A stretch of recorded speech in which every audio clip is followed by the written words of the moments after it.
Welcome to the Dad Show podcast. How y'all doing? Today is part 4. And when you turn to him and feel the power, like we were in Cincinnati, Ohio, and even whenever now we go to our treatments in Minneapolis, Minnesota, hundreds of miles away. Sure. I can feel the power of prayer at those places. Man, that's so good. I remember feeling guilty when we were in the hospital because all the nurses wanted Rachel. All the doctors wanted Rachel. Like they would come in, who's got her today? Who's got her today? And everybody knew who her was. Yeah. Because the presence of the Lord was in that room. Amen. And I remember feeling sad because why wasn't it everywhere? Yeah. Why just that room? Yeah. You know, why? And a lot of it was just Rachel and the story she was sharing with anyone that would walk in. But you had doctors sneaking her in things she wasn't supposed to be eating. You had them coming in and serenading her on their day off. All the nurses became her best friends. I mean, a couple of them got tattoos for Rachel. They only knew her for 39 days. Yeah. Like there was the impact that she had because the Lord was in that room, you know, and I look and I thought, man, no one cares who's in 443 or 442. It's like, who's in 444? And we're going to come in here on our days off and we're going to spend time with this person. We're going to be ministered to by this person. And I'm thinking, man, that's so sad. I agree. That 443 and 445 don't have that, you know, or aren't feeling that. And, man, that's so good, dude. But so good. To be able to be able to have a front row seat to just watching that, man, was just so dang cool. So how did watching that build you up to where you are? I don't want to fast forward, but while we're on this topic, how did watching that whole thing unfold make you the man where you are today? Man, Rachel, when you lose your person, you know, whether child, spouse, best friend, perspective completely shifts. The things that once mattered so much, you don't lose a ton of sleep over. Yeah. You know, when for 2 years, I mean, we had a break there, but for 2 years, when the only thing you're trying to figure out is how we're going to survive. Yeah. You know, how, you know, you walk through it, right? Every day, how we're going to survive. What's the right treatment? Who's the doctor we should visit? No amount of money mattered at that point, right? Like you're just going to do whatever you can to make this person live another day. Yeah. Man, you get to the other side of it when maybe it doesn't work, and it's hard to stress about much. Yeah. You know, like when you're like 2 years was focused on just living. I agree. It's hard to care about my golf score. Yeah. I just don't care. and it shows. It's bad, you know, but like I don't care about the football game. Yeah. You know, like I used to care a lot about the dang football game. I'm not a Tennessee fan. I went to Mizzou, but anyway, that's a whole nother thing. Now we're going to kick you out here. Yeah. But like, I mean, you see it in this community, especially like, man, like people are affected when Tennessee loses. The economy is affected. Like it's a whole thing, right? In any SEC town, like that's how it is. But like, so I don't care. Like I love watching. I'm entertained, but like it's not life or death, man. You know? And nothing is until it is. Yeah. Right? Like, that's true. Nothing is until it is. That's so huge. That stuff, like you figure out what matters, what truly matters. That's it, man. And I've done it, bro. I've done it far from perfectly. I have failed over and over. I've failed some people. I've failed some friends. I've failed some business associates. I have failed. But I think I've done it in a loving way. Yeah. You know, I'll admit failure. I'll admit when I suck. I'll admit when I fall. I'll admit when I need to be better. But I can't.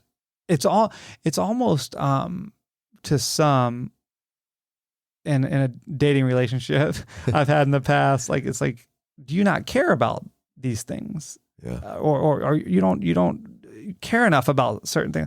You're right, because it doesn't matter. Yeah. It just doesn't, like it does. None of this matters, right? You know, and Rachel was already living that. You know, like that's my thing. You were man. Like, you were on the grind. You were going, and she didn't care about that stuff, man. She wanted the presence of her husband and the father of their children. Bro. Life is so short. Yes, it is.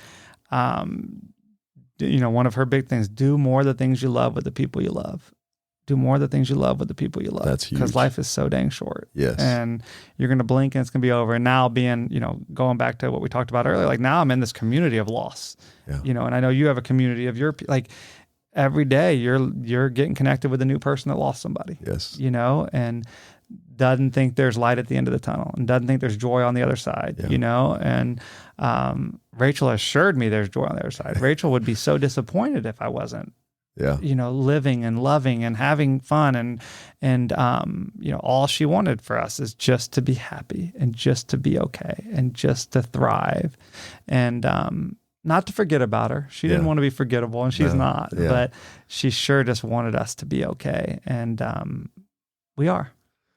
So is that one of the, I guess, the biggest takeaways for you now today with your kids? Like the little stuff that you used to fret over, the dirty room, the laundry not being picked up and everything. Like I assume that that's pretty huge in your life right now. Yeah, and you still get annoyed. You still got to catch yourself, man, like you talked about. Man, I got to be better, but it'll be fine. The laundry will get done. The clothes will get picked up. Like you gotta have discipline. You gotta have boundaries, which we talked about, right? Yeah. But gosh, it's hard because like you can't just live a life where nothing matters. Yeah.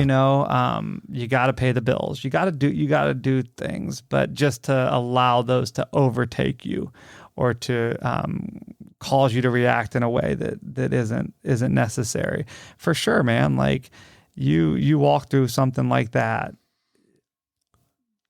It's just hard to let little things become big things, man. And it's so, and I'll tell you, bigger than that for me is not wanting to just like shake people and be like, that doesn't matter. But we didn't know any different before we walked. Yeah. And so like, you got to give all the grace in the world too, because I thought that's all that mattered. I agree. I thought that's all and so, but that's why some people might think, well, it looks like you just don't care about things. I care deeply about things, just not that thing. Exactly. Because it's not life or death. At the end of the day, it doesn't matter. And that's huge, like life or death. Like that does not. One of the biggest things with us going through whenever we started with Kennedy was our geneticist at Cincinnati. My wife would hound her.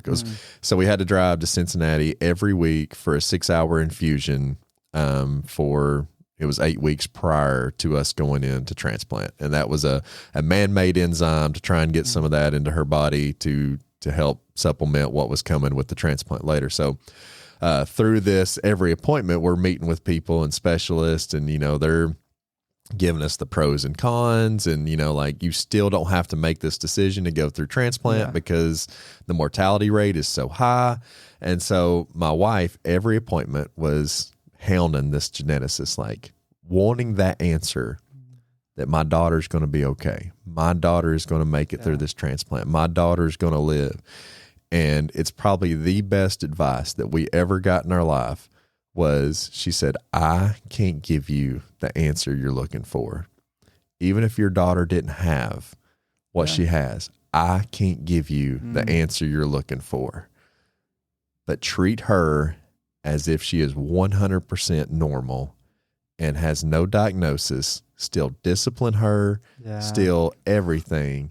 So I want to ask you, is that one thing that you still do as dad? Like, even though your kids have been through and you've been through the worst of worst, like, do you still do that, or do you give them a lot more grace than what? Good, man. No, that's a great question. One of the hardest things, and there's a million on the list of things that are hard when you lose your person, but one of the hardest things for me initially, and even today, is having to be bad cop. Rachel was bad cop. She let me be good cop. She let me be the hero. Yeah. She let me be just fun and and overnight I have to be the bad cop. Yeah. And I do have to say, pick up your room. I do have to say, get off the phone. I do have to that's been hard, for me, because there's days I feel like that's all I am. Yeah. I don't even get to be a good cop, right? Agree, because I there's things that have to be done, and I feel like I'm just no. And so I miss being able to share that with someone Yeah. and just having to Put the bad stuff off on them. Yeah. man, or just share it at least. Right. And so, but there's gotta be boundaries. Yeah. There's gotta be that healthy level of respect. I And, agree. and I think if I've done anything well, and a lot of it is because Rachel prepared us for this, is that. And the kids are so respectful and they're so kind and they love well and they're so happy. I went to 2 of their teacher conferences. The third one didn't have one last year. And both teachers said, I've never met a happier kid. So, man, Wow, that that's feels awesome. good. Yeah. That feels good, and it's not just happiness, it's joy. Happiness comes and go. Joy comes from him. Exactly. Like it Yeah. ain't from me, right? Like joy comes from him. And that felt so good. To know that they don't get away with stuff. They are disciplined. They are, but in love, in such a loving, the best I know how. No one can do it perfectly. Only he did. But there's just this mutual level of respect between us and me and them that we're doing all right. We're doing okay, Do you feel like your kids give more grace? Do you feel like your kids have more of that, like what we talked about, like that doesn't matter kind of, from what they've been through? Yeah. And it's so interesting because I have to be careful with that too, because Hadley was having a hard day at school with some friends. I was like, Daddy, it's so hard. I said, Hadley, that's not hard. Yeah. I said, you've been too hard. Yeah. I said, this, it stinks. It's, it's not fun, but she's like, oh, you're right, Daddy. It's not that hard, and it's like, but that's a hard too, because you don't want to brush it off. That's the thing. That's what I'm saying. I have to be careful because that's hard for them. Teenage girl going through things with her friends, right? And so I do. And when I'm like, that's the stupidest thing I've ever heard. Are we really, I don't want to say that, but it's like having that conversation. But very few things are really hard. They watch their mommy die. Yes. They watch their mommy die. Like, that's hard, And so I for sure think their perspectives are, but you nailed it. I can't be the one to brush things off that matter to them today, losing a football game, whatever it may be to them. It's hard that day, but, I think for sure, to answer your question, I think for sure their perspectives are hopefully, forever different through that loss. Man, it's a thing. Yeah. It doesn't matter that much. That's awesome though. That especially the reports you got back from the teachers. And, man. That makes you like, we were great parents. We did instill it in them. And there's the thing, you lose your person. There's always another first, I remember, the first puke without Rachel, that was hard. I remember, first boyfriend, that mommy's supposed to be here to walk through that, shaving the legs for the first time, I seen that post. I actually had some smooth legs that day. I did it with Hadley because I'd never done it. She'd never done it. So let's do it together. Daughter's going through periods, dads don't deal with that. Oh, I'm not looking forward to that at all. That's good. Yeah. Until like Hadley, I knew it was to happen one day and I needed Hadley not to think it was weird to talk to me about it. And so we just normalized this conversation around this happening. And, I think dads need to be prepared for some of these things. Mom might not be there, and so I think you opening that door when Rachel was going through everything and having the hard conversations. And I love this. What I heard on one podcast, and I don't remember exactly which one it was, but whenever the end was coming and you gave the kids the option to either go see mommy or not see mommy during that time, and let them grieve in their own. And I don't exactly remember the words that you said to them, so I don't want to mess it up, but giving them that space to be able to do their own thing and make their own choices of how they want to grieve, with obviously guiding them because you've never been through it.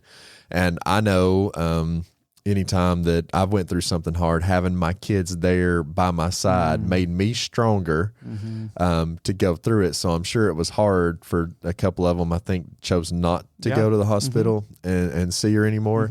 But man, that was so powerful to hear that you gave them the option rather than, no, you need to go because of what's about to happen. Like, I wanted them to remember mommy for whatever they needed. Yeah. You know, it wasn't what I needed or what even Rachel needed at that point. It was what they needed. Yeah. And again, did we do it perfectly? I don't know, man. No. I don't know that we did, but I do remember that, and I'm glad that we gave them the option. And they still talk about that. And you know, one of them wishes she would have gone more. Yeah. She wishes she would have gone more, but she said, I just hated the smell. Yeah. I hated the smell of the hospital, and I just didn't want to be in. It's great. You know, that's okay. That's the way Kennedy is. Anytime we walk into, like, even if we're just going to visit a friend or and you know, obviously it's the trigger for her, that smell of the hospital and just the hallways and all that. But I think you having those hard conversations earlier on, and then now coming to present day, of making the talks with the daughter about what's about to happen to her body and shaving the legs. And dude, I had to read all the books and all I had no idea. I mean, I knew Rachel had them and mom had them and everybody has them. Like, we all have, all the women have them, but you know, just to be able to make it not weird, you know, for her, because like, I got to do it with you, man. And it happened on Father's Day. Believe it or not, the gift that keeps on giving, you know.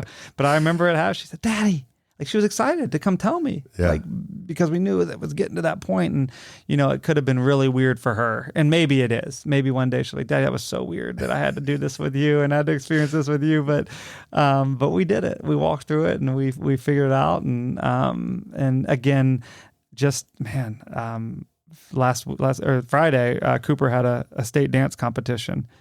And her and her mommy danced, man. Rachel was a pro dancer. That's what she did. You know, she danced in college. She danced after college. Like, that's what she did. She was so good, so talented.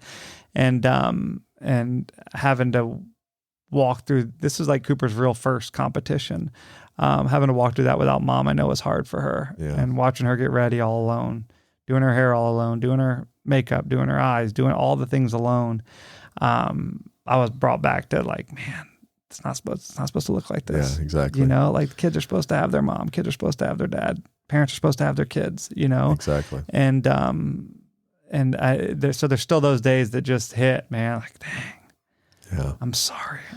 We got to do this without Rachel. But and so how do you turn from not getting angry, especially on aspects like that? Because I could see myself just, you know, not flying off the handle, but almost having that thought of, like, why? God, why? It's not anger, it's just sadness. And I think that's okay. Yeah. You know, it's okay to not be okay some days. And it's also okay to be okay. Yes. You know, you can look at both sides of that. But I wasn't okay. That day was hard for me. Yeah. And not that I needed Rachel on my side. By my side, I needed Rachel there for Coop, you know, but she was there. She was there in one way, shape, or form. But I just felt bad that then there's been many days I felt bad they didn't have their mommy. Girls need their mommy. Exactly. So do boys. Yeah. But you know, girls need their mommy, and I can do a lot of good things as a dad, but there's certain things that moms just do better. And I'm not good with hair, I'm not good with makeup, I'm not good with a lot of things. And so it's sadness, not anger anymore. Yeah. You know, it's just sad. And I think that'll always be the case. You know, if it doesn't sting, I hope when I die it stings a little bit for people. Yeah, exactly. You know, like I always say, not just that. Initially. No, I mean, Rachel deserves the sting. Yeah. You know, our people deserve the sting, and I hope it better sting forever. Yeah. She deserves that, you know. Not all the time, because again, it's okay to be okay. And all she wanted was for us to be okay. But there's days it stings for sure. I agree. Whenever you get down or you have bad days, obviously you have to be the rock for your kids. How do you cope with those bad days? How do you continue to deal with them? Yeah, man. I don't even know that I don't know that I have bad days anymore. I have my bad moments. My closet's my hiding space that I go and I cry still sometimes. I found therapy through writing. So I'll write. Like, that's where I feel like I can release the things I need to release. But to your point, I'm also navigating 3 other people's days, you know, and their hard and their struggle and their, you know, missing mommy or whatever it may be. And so I remember, I mean, it was probably a year of just navigating everybody else's till I got to navigate mine, you know, like I remember just sitting with everyone else's space and just, I remember one day just bawling on my closet floor because I finally felt like I got to just let it go, man, you know? But also like we grieved Rachel and I grieved losing her for months, you know, we got to grieve it and cry it out. And it's interesting because like when she died, like, not that I was immediately okay, but I was okay. Yeah. Because like I was given permission to be okay by Rach. And I remember some people thinking, man, he's okay too quick. I'm like, no, there's no too quick. You know, there's no, and you don't know what all's going on, you know, like there's a lot of hurt and a lot of heart and but also like I had to put on a face too for my kids, and we had to do life, man. And that's a big story too. Like you say that people looked from the outside seeing that, oh, he's okay. Like you never know what somebody's going through, man. That's why whenever I walk down the street, if I'm in a mall, like anybody I pass, I try to make eye contact with them. Like, hey, how you doing? Or, hey buddy, or, you know, make some kind of comment to let somebody know that they have my full face, you know, just like what you said earlier. Like there's no blueprint to grief, man. There's no blueprint to, timeline, you know, like, and like I said, you're never going to be like, there's always going to be this hole. There's always going to be this gap. There's always going to be a piece missing in these kids' lives and in my life and our friends' lives. But again, like I can't imagine a person that passes on not wanting their people to be okay. Yeah. And, you know, I got permission to be, and I'm so grateful for that. You know, like you know, one of the last few nights Rachel was really with it, we got to have a final date in the hospital. And she had written in her phone, you know, 8 things that she wanted from me, that she wanted to discuss with me, you know, before she died. Thank you for coming to watch part 4 and come back tomorrow for part 5. Thank you for listening to the Dad Show podcast. Thank you for listening to the Dad Show podcast. Please like, review, and subscribe.